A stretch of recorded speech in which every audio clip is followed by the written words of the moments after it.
Hello, my name is Gwen Dallas, and I'm recording this video for Rick Ashman's website.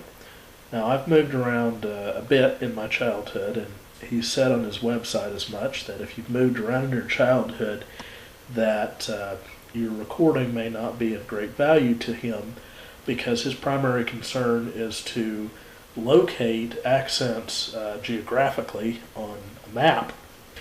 Um, I'm submitting this anyways, knowing that it may not be useful, simply because I think that one area of investigation that probably ought to be considered is what individual accents end up sounding like when a person moves a lot, when they're a child, and when they're exposed to different accents from different parts of the country. I'll get into which parts of the country that I've lived in, at least in my childhood, a little bit later on. But I will say that at the moment I live in Austin, Texas, and I'm going to go ahead and read the Goldilocks story. And I'd offer to anyone who's watching the opportunity to guess perhaps where it is that I've lived while I'm reading it.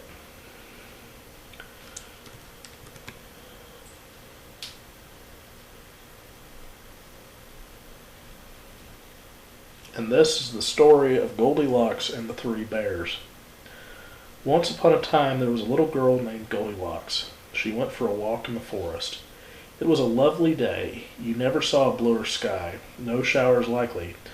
Pretty soon she came upon a house. She knocked, and when no one answered, she walked right in. At the table in the kitchen were 3 bowls of porridge. Goldilocks was hungry. She took a few bites from the first bowl. Now there were fewer bites than there had been. "The porridge is too hot," she exclaimed. So she tasted the porridge from the second bowl. "This porridge is too cold," she said. So she tasted the last bowl of porridge. "Ah, this porridge is just right," she said happily, and she ate it all up. She thoroughly enjoyed it. After this she decided she was feeling a little tired. So she walked into the living room where she saw 3 chairs. Goldilocks sat in the first chair to rest her feet. "This chair is too big," she exclaimed, so she sat in the second chair. "This chair is too big, too," she whined. So she tried the last and smallest chair. "Ah, this chair is just right," she sighed. But just as she settled down in the chair to rest, it broke into pieces. Goldilocks was very tired by this time, so she went upstairs to the bedroom. She could hardly carry herself up the stairs. "I think I'll just lie down," she said. There was a mirror in the room, but she didn't notice it. She lay down in the first bed, but it was too hard. Then she lay in the second bed, but it was too soft. Then she lay down in the third bed, and it was just right. Goldilocks fell asleep. As she was sleeping, 3 bears came home. "Someone's been eating my porridge," growled Papa Bear. "Someone's been eating my porridge," said Mama Bear. "Someone's been eating my porridge, and they ate it all up," cried Baby Bear. "Someone's been sitting in my chair," growled Papa Bear. "Someone's been sitting in my chair," said Mama Bear. "And someone's been sitting in my chair, and they've broken it all to pieces," cried Baby Bear. This was quite a problem. They decided to look around some more, and when they got upstairs to the bedroom, Papa Bear growled, "Someone's been sleeping in my bed." "Someone's been sleeping in my bed, and she's still there!" exclaimed Baby Bear. Just then Goldilocks woke up and saw the 3 bears. She came unglued. She was afraid she was face to face with her destroyers. She nearly passed out. She screamed, "Help!" She jumped up and ran out of the room. Goldilocks ran down the stairs, opened the door, and ran into the forest. And after that she never returned to the home of the 3 bears.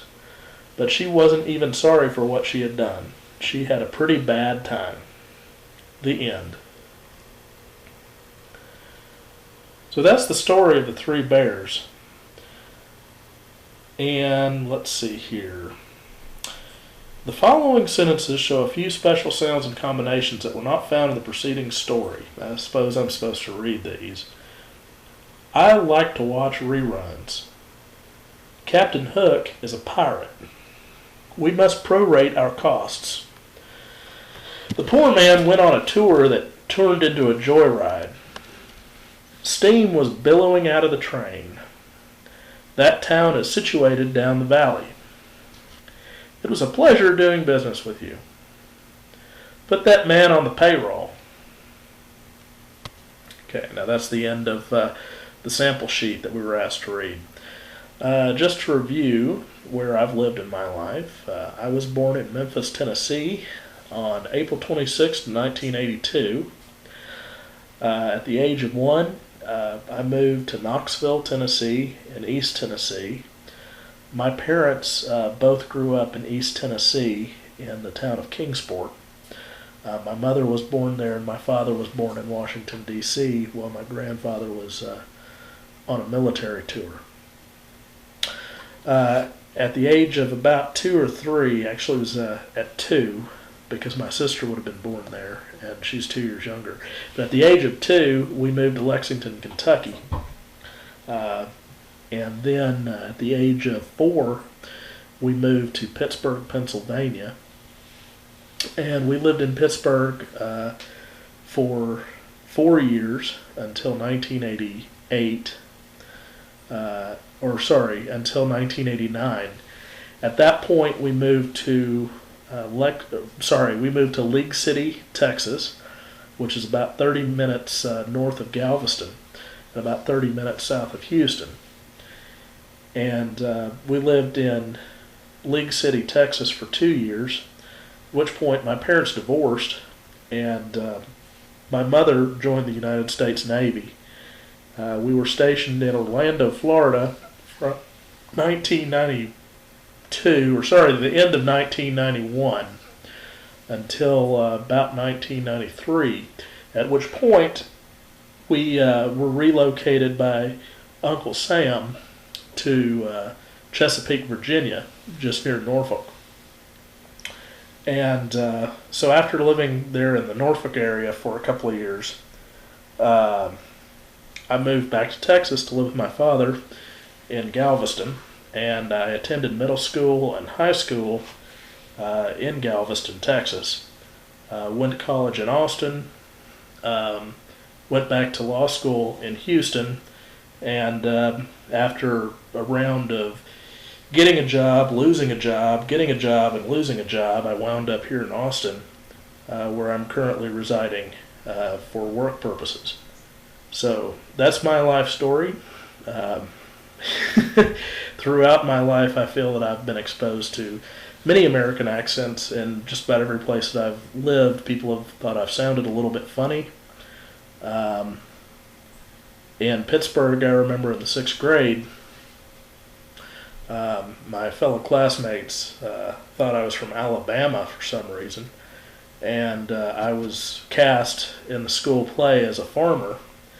And I pretty much caught the message right then and there that that they thought I sounded weird, but at the same time I did not feel entirely obligated to change the way that I talked, simply because I was always a little bit independent in life. So, I don't think that I've intentionally changed the way that I talk, although I think there are times where there's what might be described as situational southernness, where I will talk with a twangier voice than I normally would, and it's usually when I'm around other people from the South, particularly when I'm up in Tennessee visiting my grandparents.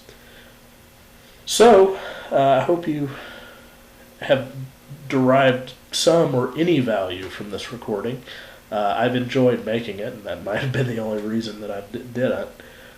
So, have a nice evening.